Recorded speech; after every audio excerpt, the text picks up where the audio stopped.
Good afternoon, ladies and gentlemen. My name is Nirav Shah.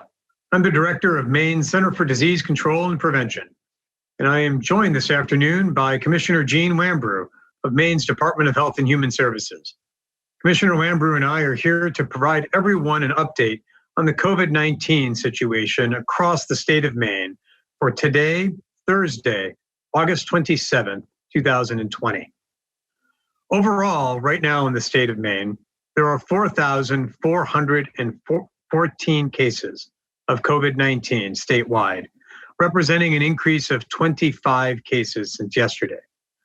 Of those cases, 3,961 are confirmed, an increase of 19, and 453 cases are probable, an increase of 6 cases since yesterday.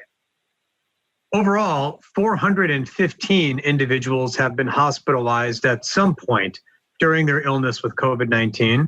And right now in Maine, 9 individuals are currently in the hospital, 5 of whom are in the ICU, 1 of whom is on a ventilator. Overall, across the state, 132 individuals with COVID-19 have passed away, and 3,847 have recovered, an increase of 29 recoveries since yesterday. Among our cases are 973 healthcare workers. I'd like to next turn to an update on some of the outbreaks in which Maine CDC has been most recently engaged. Let's start with an outbreak connected to a wedding in Millinocket that occurred a few weeks ago. Overall, there are now a total of 87 cases associated with this outbreak. This number, this 87, includes not just those who, for example, attended the gatherings on August 7th in Millinocket, the wedding and the reception. It also includes now 9 cases at the Maple Crest Rehabilitation Facility in Madison, as well as cases associated with the York County Jail Complex.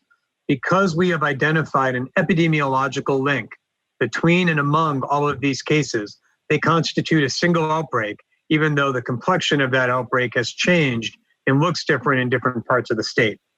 So let's start with some of the numbers. Overall, as I mentioned, there are 87 cases now in total linked to this outbreak. 30 of them are what are called primary cases.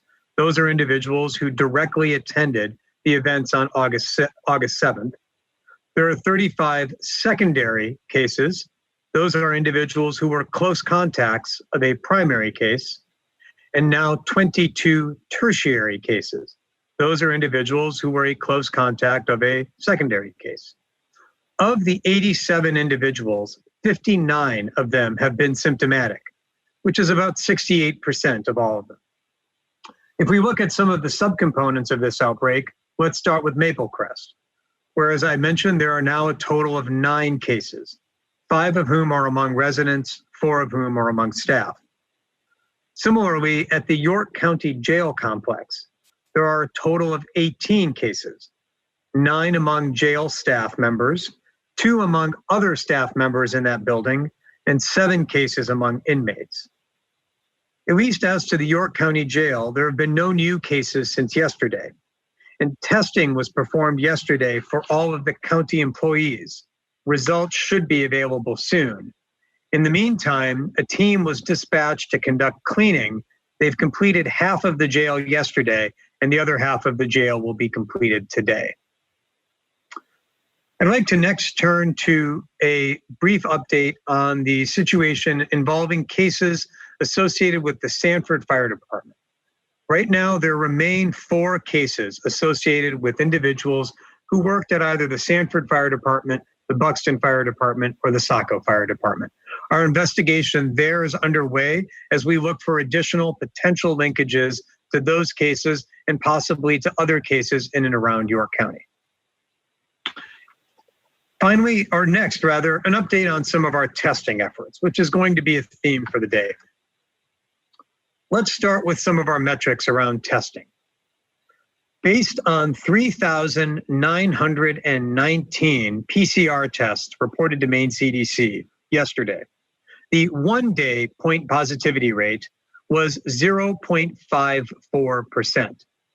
This brings our 7-day positivity rate for PCR tests to 0.69%. But the real story right now today is not so much the positivity rate, but the testing volume. Our testing volume continues to increase across the state.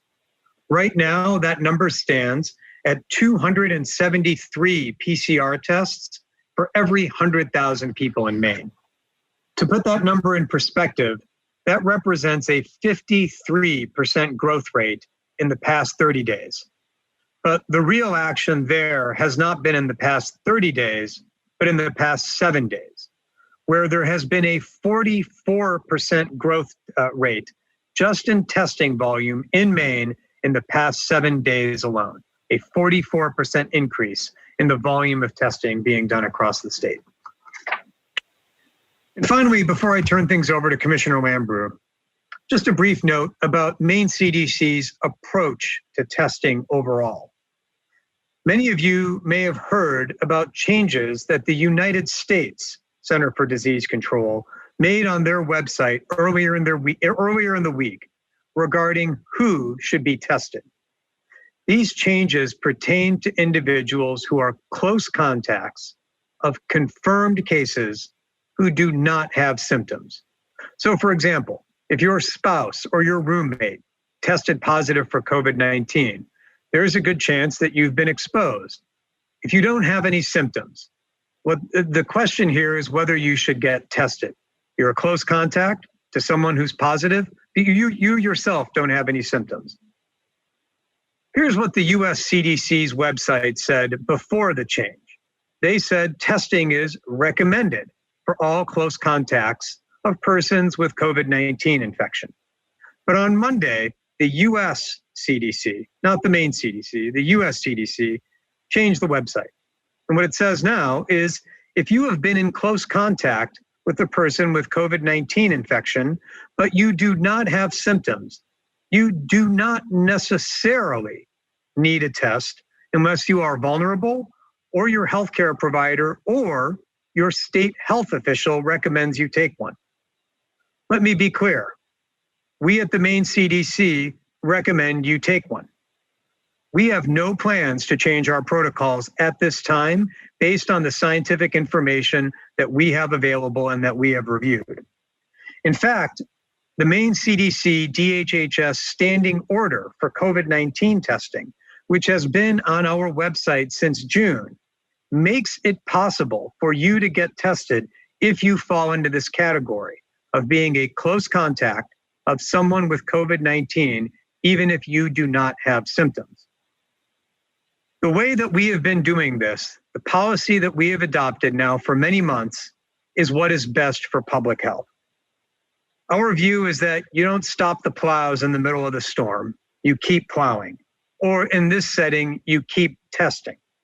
Indeed, that is why the announcement that Commissioner Lambrew is about to make regarding expanded testing capacity is such an important piece of our overall approach to COVID-19. So with that, I'd like to turn things over to Commissioner Lambrew. Thank you, Dr. Shah.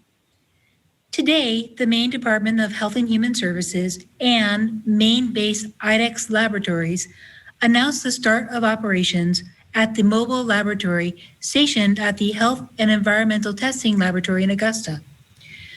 This quadruples Maine's current COVID-19 testing capacity. Specifically, the state lab's maximum testing capacity is increasing from approximately 6,000 per week to more than 25,000 per week. Some surge capacity will be reserved to ensure the lab is positioned to respond to any future outbreaks. The staff at the state lab have worked tirelessly throughout the pandemic to ensure that Maine people and visitors alike have access to reliable and timely COVID-19 testing results. The mobile lab is critical to expanding Maine's testing capacity and keeping infection rates low as we enter the fall. We thank the IDEXX team for their strong partnership, valued collaboration, and contribution to Maine's high ranking among states in COVID-19 response. Also today, we announced we are extending federal funding for our 27 swab and send providers, originally scheduled to end on August 31st to October 31st. This support means that these collection sites can offer testing for free of charge to individuals who believe they may have COVID-19 or could have been exposed to the virus with or without symptoms, as defined under the standing order that Dr. Shah just discussed. After October, the swab and sends will bill insurance companies for their service. The swab and send locations continue to increase their volume of specimen collections. For example, the site operated by the City of Westbrook has sent more than 14,000 samples to the state lab since August 3rd. The 27 swab and send sites complement the roughly 40 current testing sites already available to the public. For a list of sites providing tests under the department's standing order, which includes all these swab and send sites, please visit the Keep Maine Healthy website. And with that, I'll turn it back over to Dr. Shah for questions. Great. Thank you, Commissioner. Our first question today goes to Allison Ross from WMTW. Hi, Dr. Shah. Thank you so much for taking my question. So just two questions here. The first, the other new guidance that was put out by the US CDC calls for service workers to not engage with those who refuse to wear a mask. So that also puts those workers at risk. Is this something that the Maine CDC agrees with? And I mean, are there going to be consequences for those who break the rules?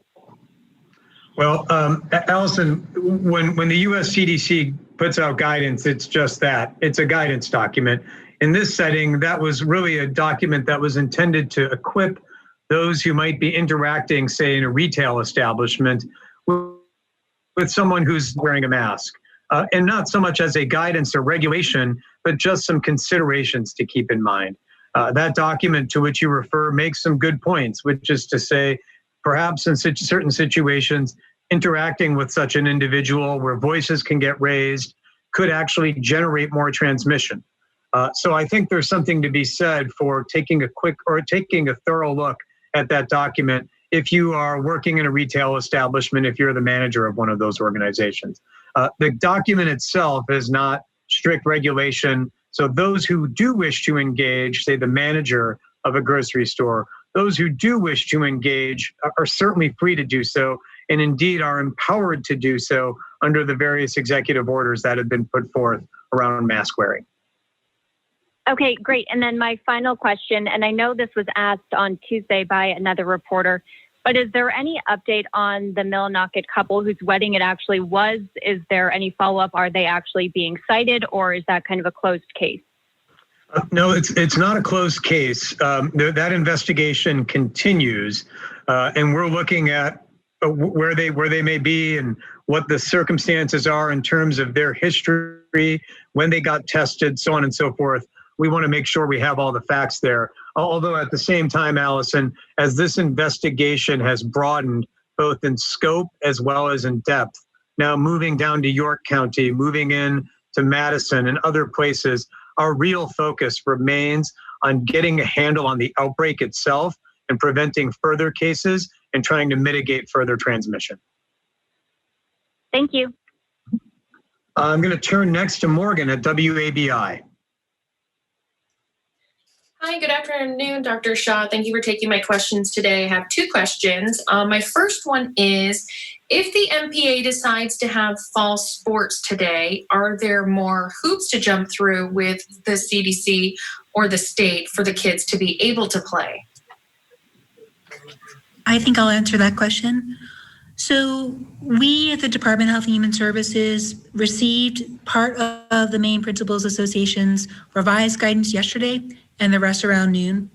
We have not had sufficient time for our comprehensive review before today's vote, but do remind everybody that school athletics are not exempt from the underlying requirements during the coronavirus pandemic. The people of Maine have worked hard to keep our COVID-19 prevalence low. We continue that fight, and we will continue to monitor the status of that guidance as well as its implementation. Just kind of a follow-up to that, is there any sort of timeline for when any more guidance will be coming from the state from any of your departments? The Department of Education has since the spring worked with the superintendents and principals and teachers and parents on a comprehensive set of guidance for schools. We have worked with them to bolster the guidance that they're providing for teaching with public health guidance. All of that guidance coming from the state of Maine is on the Department of Education guidance. It does include guidance for physical education, for example, which takes place as a part of the educational program. It's universal. All children participate in physical education. At this time, we have deferred to the Maine Principals Association on school athletics. But as I said, we had not had time to review their guidance. And they themselves know that, like all other residents of Maine, our Maine guidance do apply. So we will study that guidance and we'll let you know what we think. Okay, thank you. And my next question for Dr. Shah is, with students heading back or some already back to school, what would you say directly to students about going back to school, about any feelings they may have, about feeling apprehensive, about things that they can keep in mind during the day and when they get home? What sort of advice do you have to students directly? Here's what I'd say to kids who are going back to school right now or preparing to go back. The first is we understand and appreciate that you are going back to school this fall under circumstances that no child has had to go back to school under in 100 years. So in that respect, what you're going through is really a once in a multi-generation type of thing. And unfortunately, what it means is that much of the school year that you thought you were going to have ahead of you is not going to be what you thought. For example, for kids who just graduated from high school, they had to forego things like proms and large graduations. For students who are getting ready to go back for this year, a lot of the social events, a lot of the cultural events that you associate with being back in school may not be there this year, or at least for some time. We understand that, and it's okay to be sad about that. It's okay to miss the fun parts of school. But the other thing I would recommend or say to students is that they've undoubtedly seen pictures on social media. I know that I have, of packed hallways in other school districts across the country with no students wearing masks. And then they've probably seen a couple of days after that headlines on the news where, lo and behold, that school ended up having an outbreak of COVID-19. And the possibility of even staying in the classroom, as different as it is, gets taken away and they've got to be back at their computers at home. So what I would ask young folks who are going back to school is they've got within their power to take steps themselves to keep school happening in the classroom so they can continue to see their friends. And that includes things like wearing a face covering while they're in school, keeping distance away from one of your classmates as much as possible, and doing all the things that you've heard folks drone on about for the past 6 months, putting them into action when they're in school, because that'll be the best way to keep rates of COVID-19 down within the school and keep everyone back in the classroom. I'm going to turn now to Charlie at the BDN. Yep. Hi, Dr. Shah and Commissioner Lambrew. Thank you, as always. I think my questions primarily will be for Dr. Shah today. The first has to do, well, they all have to do actually with the outbreak from the Millinocket area wedding. The first is you spoke before and you mentioned it the other day how a lot of Maine CDC's effort right now is on getting the spread of figuring out how far this outbreak has grown. And so I'm wondering, can you give an update on where Maine CDC's contact tracing workforce stands, how many contact tracers it has, and then how many of them and how much resources this has sort of consumed, just investigating this one large outbreak? Mm-hmm. Sure, Charlie. So right now, the Maine CDC has approximately 100 individuals who are engaged in investigating cases of COVID-19 and contact tracing the individuals who are close contacts that are reported by those cases. So to break that down just one more step, when we receive a report of a case of COVID-19, right, we don't get a report from a lab that says there's an outbreak. That's not how that happens. What we get are reports of confirmed cases of COVID-19.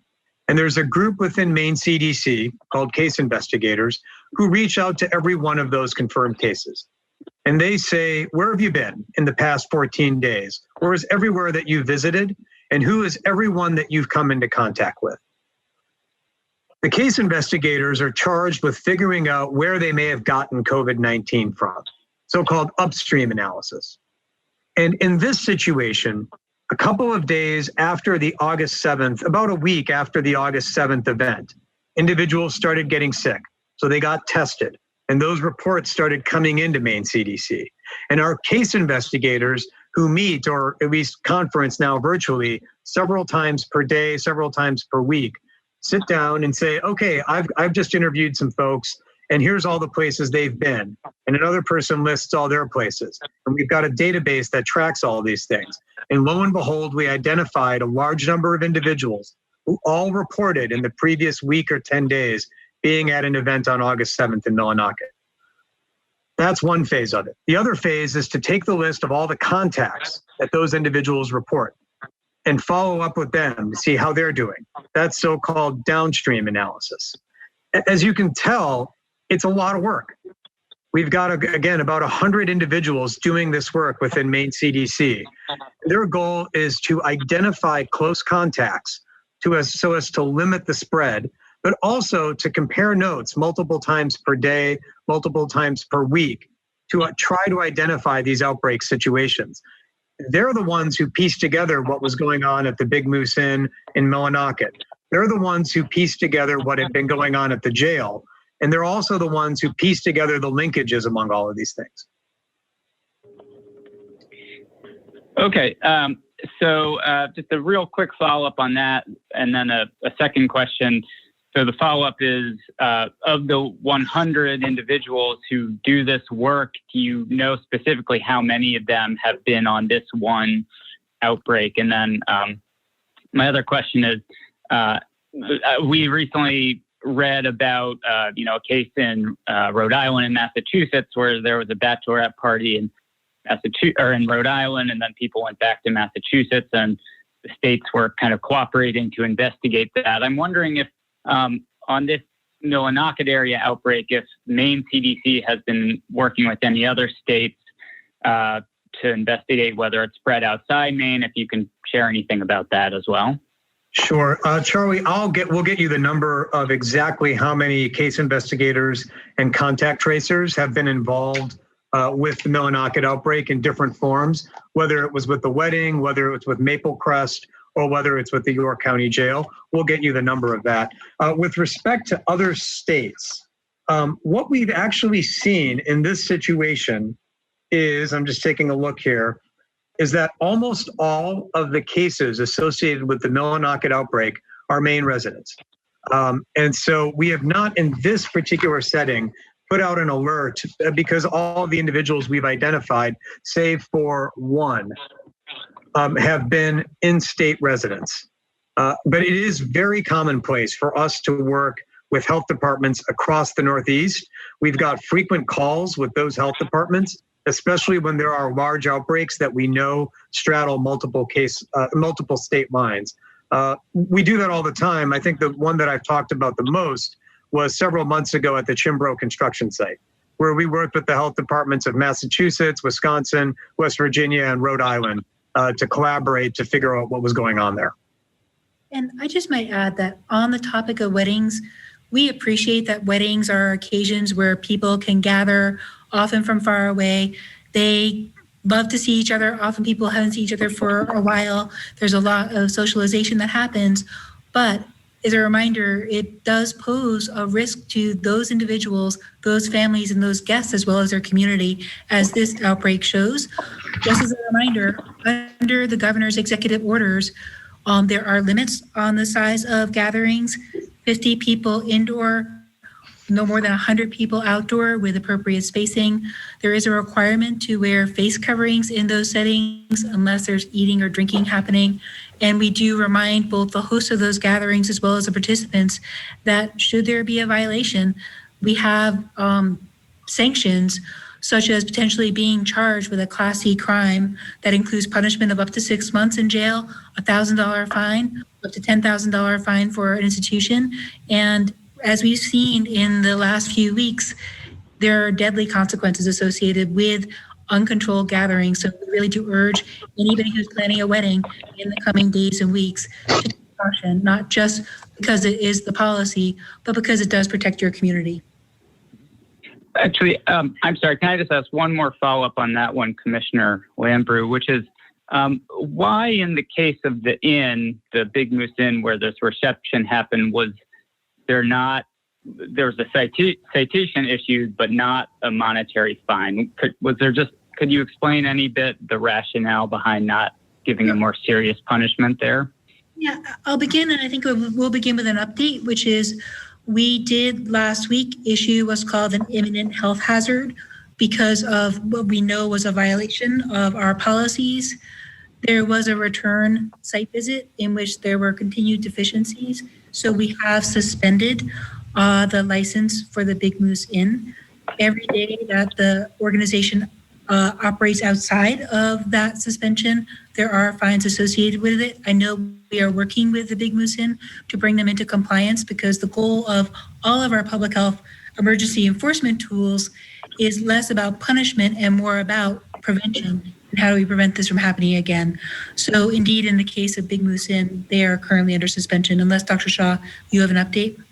No, that is currently the case. And Charlie, Commissioner Lambrew noted the way that our system of working with restaurants and lodging establishments, campgrounds, et cetera, the way that it's set up statutorily, legally, is monetary penalties are really the last resort, and they are to be used when an establishment is operating without a license. Up until that point, the goal is to work with the establishment to bring them back into compliance. And that's what we do. Fines are really the last step, not the first step. Thank you very much. I'm going to turn to Joe at ABC 7 next. Thank you, Dr. Shah and Commissioner Lambrew. I have a quick question along. Can you give us an update on the PPE situation in Maine and how we're doing? To my understanding that we don't expect to need another shipment from the national stockpile till December 30th. That's being about 3 months away. And I was just wondering if you could give us an update on how Maine is doing with that situation.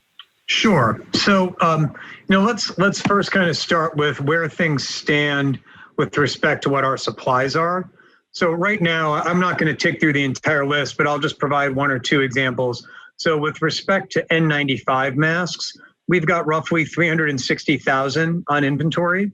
We've got about 197,000 cloth face coverings, about 1 million or so gowns. We can get you the full list as well. We've significantly built up our strategic reserve of PPE, even while we have continued to distribute PPE to hospitals, to first responders, and other healthcare providers across the state. Our goal right now is to make sure that that strategic reserve in Maine really is the gold standard for what we should have in the event that there were, say, a significant spike in influenza cases accompanying a spike of COVID-19 cases going into the fall or going into the winter. So even though those numbers seem high, as we saw earlier in the year, they can be utilized and used up very, very quickly if we were to see a significant spike in hospitalizations or an uptick in individuals who are not well. Joe, you mentioned sort of the next distribution. I'm not sure about that. We continue to receive distributions from FEMA and the Strategic National Stockpile, both of PPE as well as of testing supplies. I was actually just on the phone not long ago with our head of emergency preparedness, who was talking about the volume of supplies that we're getting. So I'm not sure. We might want to touch base about the date that you mentioned, because I'm not sure that it's quite right.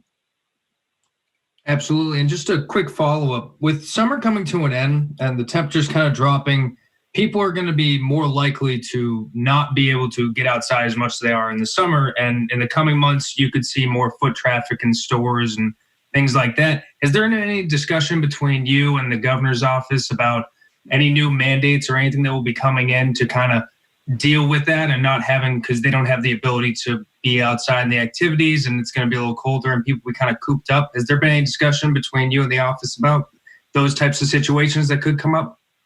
So we've been talking quite at length, not specifically about any one scenario, but how we are going to be thinking about the future of things like indoor gathering limits, the numbers of individuals who can be inside safely at any one time, and whether there are additional refinements that we could put into place to keep people safe, partly for the reasons you mentioned, which is more and more folks being inside as it gets colder outside. What I will say, though, Joe, is that the numbers and the approach that we've arrived at right now with respect to, say, the number who can be in a retail establishment, it's not based on the summer season. It's based on what we know to be a safe number for any time of the year. So it wasn't indexed based off of temperatures being above X outside or what we expect behavior to be. It was based on what we thought was safe, irrespective of the time of year. We're going to continue to look at how those patterns look like and whether there's new science on the safety of being indoors and how we can make it safer. But I just wanted to provide that color as to how we got to that number in the first instance. I'm going to turn now to Dustin at New England Cable News. Hi, Dr. Shah. Overall, your opinion, how concerned are you about this outbreak and subsequent outbreaks, given what we know about similar cases around the world and around the country? How does this one stack up? Dustin, I'll give you the concerning and then the not so concerning piece. Let's start with the concerning piece. I think I will start where Commissioner Lambrew noted, which is what we have seen time and time again over the past several months is that there are two factors that drive the possibility of outbreaks: the duration of an event and the density of an event. And what we saw here was an event, a wedding and then a reception, so a long duration event with a fair number of individuals, greater than the 50 that are allowed. So almost by definition, a high density type situation. When we see those two factors combined, time and time again, not just in Maine, but across the globe, we see the potential for outbreaks. What concerns me in this situation is the fact that the number of individuals who were affected from that initial setting, which was to say 27 people, was higher than we would have anticipated. It suggests that there was already transmission happening in Penobscot County by the attendees. And when they came together, it was sort of like a powder keg that was giving off sparks and generated a higher than expected number of cases. That high number of cases then seeded the platform for more cases to pop up elsewhere. Maple Crest, the jail. Basically, when you go into a situation with a lot of cases, you're going to come out with even more, and that increases the likelihood of these secondary and tertiary outbreaks. That unfortunately sets the pathway for more and more cases. It can spiral. That's what concerns me right now, that 80 plus cases could keep growing and growing and growing. That's a risk right now. On the other side, however, we got our head around what was going on quickly. Our disease investigators, our disease detectives were able to spot this, piece it all together, and work with people really quickly to put measures like mass testing into place. Over 400 people have been tested just in Millinocket alone. So there are some positive signs on the horizon, but when you start with such a high number of cases, there's the potential for exponential growth, which is the principal concern right now. A follow-up one on that. Maybe to use a percentage or fraction, and maybe we don't really know, but what portion of the contact tracing is complete at this point, as best you know, or do you? Well, Joe, contact tracing is really never complete, by which I mean we're always identifying individuals who are contacts and then contacts. And as those individuals become symptomatic, we then expand the circle of contact tracing one more circle. And if those individuals become symptomatic, we ask them everyone they've been in contact with, and we expand it yet another circle. So it's not as if there's an endpoint at which we say we are all done. We're always checking in with folks to make sure that if they're symptomatic, make sure that if they're triggered as a case, they're triggered as a case, and then we expand the circle. Contact tracing rates overall, the cooperation with Maine CDC among Maine people has been very high. That's a testament to folks in Maine wanting to work with us. But it's not something that we can say we are now done or we are X percentage of the way done. Always checking in with because folks are always getting symptomatic. I'm going to turn now to Amy Brown at WERU. Thank you, Dr. Shah. I have about 15 questions today. That's all right, right? That sounds about right. Okay, good. I'll start actually with one for Commissioner Lambrew. You mentioned that there were ongoing deficiencies found at a revisit to the Big Moose Inn. Can you say what those were and when that happened?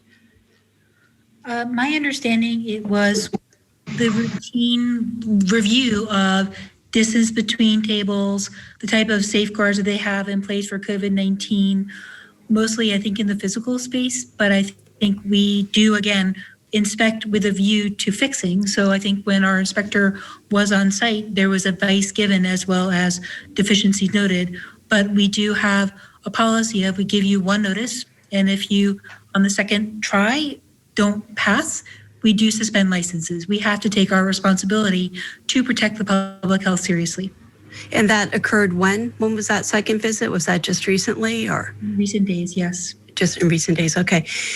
Regarding the York County jail outbreak, you mentioned, Dr. Shah, that further testing is being done among staff. Was there universal testing already done with the inmates? And I have another question about that as well. Yep, Amy, I believe so, but I don't want to give you incorrect information, so we'll check.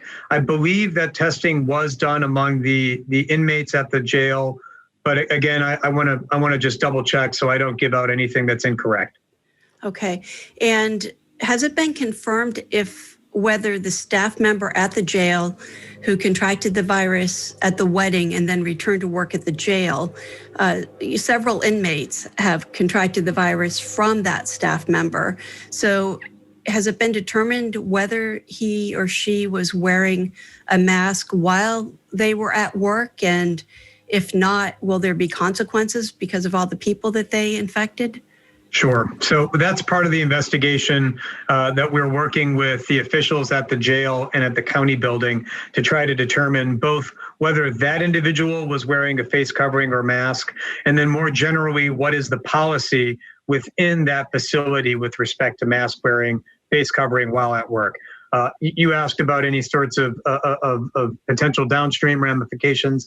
That's really something we would really leave more to decide once we've got all the facts. Okay, I'll leave the other 13 for next week. Thank you. Sounds good. We look forward to it, as always, Amy. I'm going to turn now to Steve Porter at Seacoast Media. Thank you, Dr. Shah. I have another question about the wedding-related enforcement. We've heard a fair amount about the wedding reception venue. Could you share a bit more about the ceremony and whether Maine CDC sees any religious liberty implications as relevant to the way enforcement is being carried out in this situation? And how is Maine CDC working with faith communities that might be more skeptical of government directives with this sort of thing? So, Stephen, let me start with that latter point. With respect to our work with faith communities, we work with faith communities in the way that we work with communities of any sort. So when we think about gatherings, to us, it does not enter our calculus as to whether the gathering in question is one that is at a church, associated with the church, not at a church. What we focus on is the gathering itself, not who's hosting the gathering. But we, of course, know that faith leaders are important members of the community and have a lot of folks who are relying upon them for best practices. In this situation, as well as another situation, I actually have personally spoken with a faith leader in Maine who is involved with many of the churches that we've been discussing. And I actually had two conversations with him just a couple of days ago, last weekend, about gatherings, about ways that he can work with his parishioners and congregants to keep events both on services as well as things like celebrations, how we can work with them to keep them as safe as possible. It was a really productive discussion. I had a team member of mine reach out to him earlier today to keep that discussion going. So we've got an open door policy. And when we have these discussions, it's not about who's hosting it. It's really about what type of gathering it is and how we can work with them to keep it safe. Follow up, if I may, would you be willing to specify the faith tradition or the individual with whom you have had those conversations?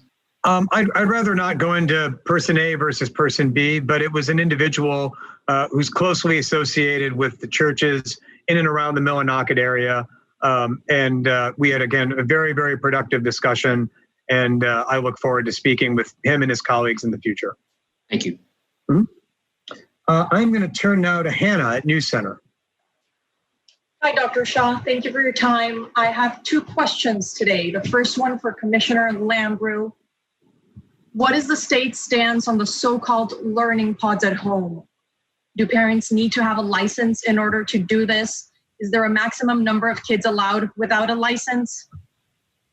Sure. So I will do a partial answer because I know the Department of Education is also looking at this. So we here at the Department of Health and Human Services do oversee child care. And there has been this big question coming up.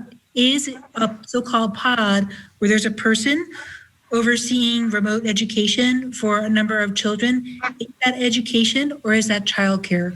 We are working to develop sort of bright line guidance to give parents, childcare providers, and educators some rules of thumb to go by, because we do recognize the fact that there are going to be circumstances where there will be hybrid learning and some children on their off days will be at childcare, they will be remote learning. We're trying to figure out how we can efficiently develop the kind of guidance that will give all people understanding of, is it education? In this case, the Department of Education will be engaged, as will schools, or is it childcare? So we hope to have that guidance or clarity soon.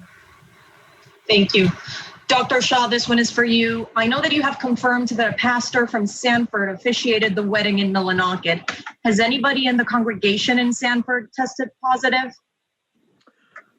So Hannah, that's a good question. That's part of our investigation right now. We are aware of reports of individuals who have started showing symptoms. Whether they will ultimately test positive for COVID-19 is one of the things that our case investigators are on the lookout for. That's part of the investigation process, the process of taking a look at what's out there and seeing if it's COVID or something else. But I think, Hannah, this kind of speaks to what Stephen Porter asked about, which is I think faith leaders in this setting have an obligation to take steps in events like this, whether it be a wedding or a regular worship service, to keep their parishioners and congregants safe. These are times that we know COVID-19 can transmit. And as we saw in the wedding in Millinocket, a few cases can very quickly turn into 20, which can quickly turn into over 80. And I think as members of the faith community, they have an obligation to work with us and make sure they are doing everything they can to keep people safe. It has less to do with the fact that they're faith leaders and more that they are leaders, irrespective of the type of organization. This is a time for leaders of all sorts to come together and keep people in their world safe. I'm going to turn next to Joe Lawler at the Press Herald. Yes, hi. I have one question for Commissioner Lambrew and then another question for Dr. Shah. So I'll start with Commissioner Lambrew.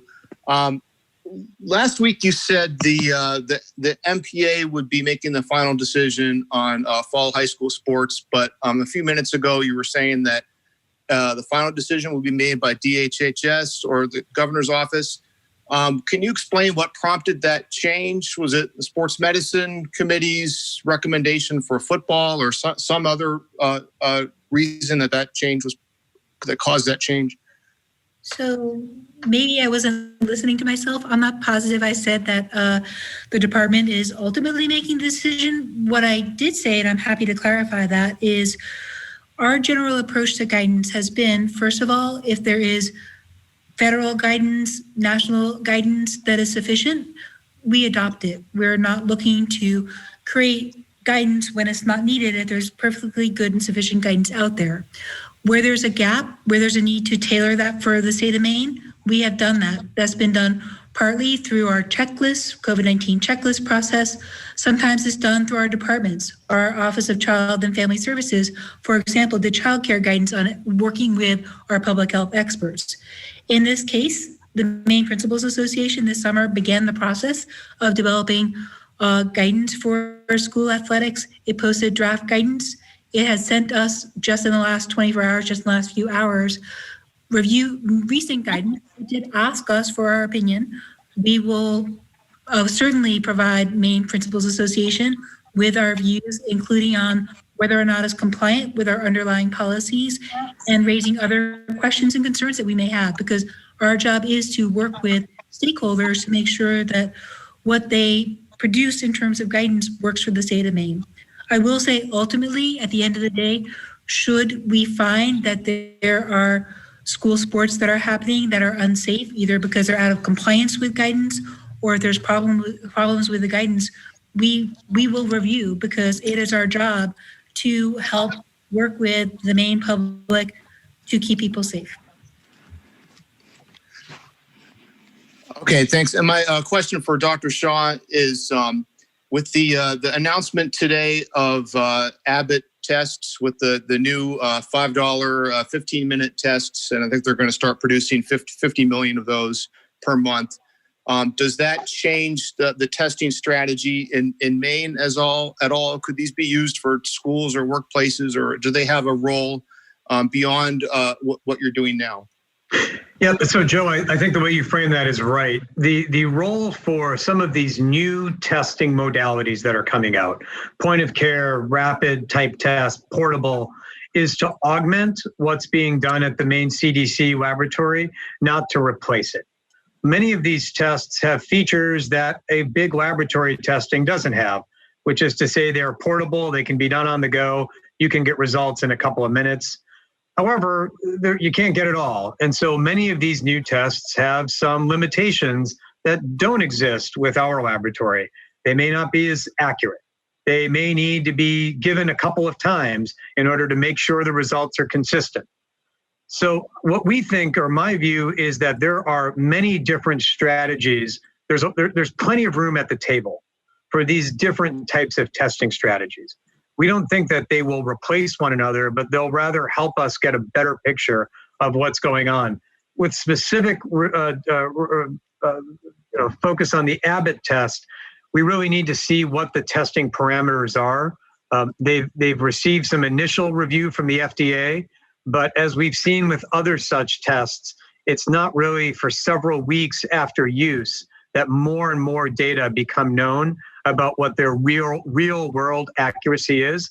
That's what we saw with Abbott's other test, the ID Now. So we're gonna wait and see before we dive in headlong, so we really know how it works in the real world. I'm gonna turn now to Fred Bever at Maine Public. Hi, thanks for doing this. I have questions for the commissioner about sports and the director about testing. Following up on Joe's questions, Commissioner, I'm still a little unclear on the authority lines here. Your own community, or the state's own community guidelines for community sports, would not recommend football, soccer, or other high-risk sports. Not at the team competition level. So the CDC guidelines, level 1 and level 2, do not include actual competition for football and soccer.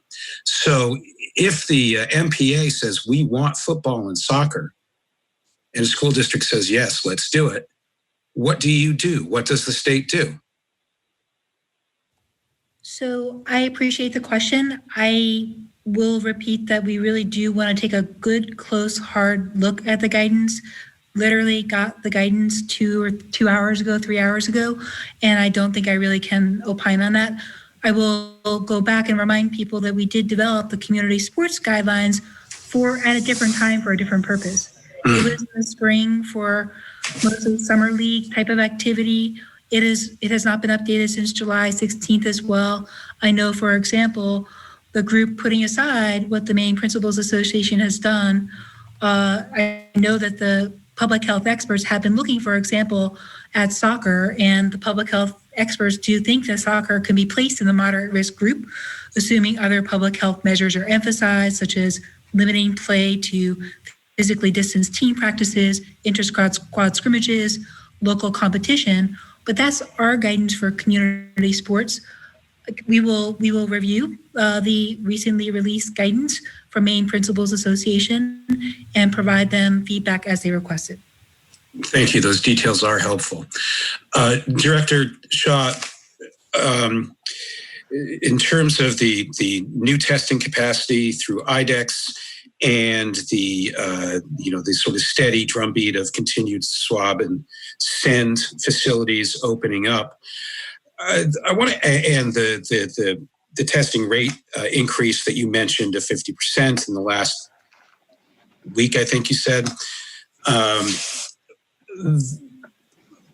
We're talking, when you talk about these numbers, you're talking about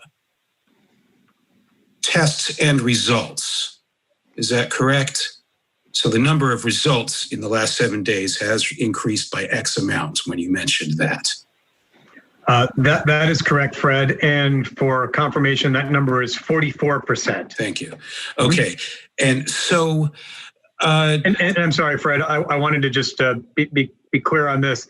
That is not just the Maine CDC laboratory. That is all tests reported to the Maine CDC across the state of Maine. Thank you. Mm-hmm. And so I'd like to ask you about the relationship between increased testing capacity and sample taking capacity and the timing of results. I've spoken to several testing facilities this week, some of which send to the state, some of which send to their own facilities. And with the exception of when you have a specific reference from a doctor at a particular group in the state, such as Maine Health or Intermed or what have you, but for the more general facilities that are, maybe walk-in or swab and send, where you can get tested without a doctor's reference, the wait time is 3 to 5 days at least. And that includes from the state. And as you know, in Sanford, there were some concerns among firefighters about how quickly state tests were getting back. So I have two questions for you. One, what is the current testing? What is the current timeline for results from the state lab? And two, what is the epidemiological value when there's 5 or more days between when a test is taken and when the results come in? You can increase capacity by 20,000 a week, but what good is that if you don't get results for another week? Sure. So, Fred, let's start with the turnaround time at the state laboratory, which is really the one thing that Maine CDC can affect. We can't really affect what LabCorp does at their facility in Connecticut or Quest at their facility in North Carolina. What we can control is what the turnaround time is at the Maine CDC lab. And even within that turnaround time, what we can control is the speed with which we deliver a result, conduct the test, and provide a result from the moment the sample shows up at our front door. In that situation, but from the time a sample, a specimen, shows up at our front door to the time that a result is returned to the person who submitted it, 100% of those results now are being reported out within 48 hours. There was a small time period about a week ago where that number fell from 100% within 48 hours to 99.7%, which is the lowest it's been in the past several months. It may take time for a sample to get transported to our lab here in Augusta, depending on where it's coming from. And it may take the doctor's office who ordered the test time to get the result back to a patient. What we can control within the Maine CDC's four walls is how quickly we can take a specimen from our front door and get the result back to the healthcare provider who sent it to us. And there again, our wait time on that, our turnaround time, is 48 hours, which is what the public health authorities recommend should be the gold standard. In fact, for many of our results, our specimens, it's even lower than that. Someone that I'm very familiar with was not long ago, about a week and a half ago, able to go to a swab and send on a Monday morning, and about 25 hours later had their test results. And those were sent to the Maine CDC lab. So there's a lot of there's a lot that goes on in terms of getting a result back to a person. But within the four walls of the Maine CDC lab, that's what our turnaround time is. Now, you ask about the epidemiological value of results that come back 5 or more days after.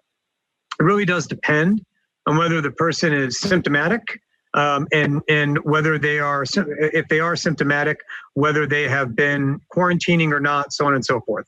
I think the bottom line here is that if you think you have been exposed to COVID-19 and you wish to get tested, as I noted at the top of the briefing, we recommend that.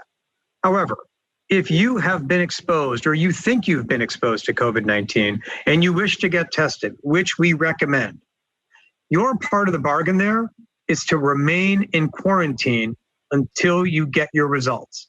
If you've been a close contact of somebody who is COVID-19 positive, meaning you've been in touch with them for more than 15 minutes within 6 feet, you've got to be in quarantine irrespective of what your test results are. If you were a casual contact and you're concerned, you can get tested, but you still have to be in quarantine, because even a result that comes back a couple of hours later still means you could have exposed other people. So the key here is making sure folks who are getting tested stay indoors in quarantine, not exposing other people while they're awaiting their result. And if they are a close contact, they have to be in quarantine for the entire 14 days. Thank you. I just like to say a longtime fan, first time caller. I appreciate you doing these things. Good to have you in the group, Fred. Very good to have you in the group. I'd like to wrap up. Commissioner Lambrew, did you have any closing comments? If not, I had a couple things I wanted to mention. Mine will just be quick, and it's going back to the top with our announcement of the expanded lab capacity. I think it's hard to appreciate on the outside how much work it goes into the kind of capacity the state of Maine has built, starting with the team at Heddle, the state lab, who really have worked countless days, hours, weekends, tons of sacrifices. The IDEX team, which is not doing this because it's the profitable way to go. They're doing it because many of them are Maine residents and care about this state and progress in this public health crisis. Beyond that, we have people who've worked on extra contracts and budgeting and financing, developing the relationship with these swab and sends.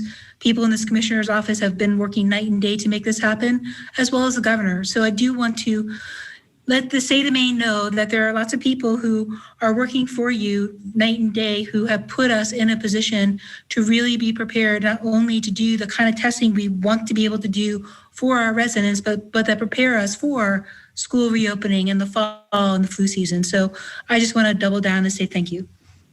I wanted to pick up and echo that thanks that Commissioner Lambrew noted.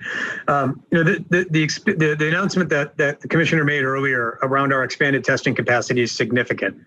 But things like expanded testing capacity don't just happen on their own. I mean, certainly they take equipment, they take the mobile trailer itself, they take more chemicals and reagents.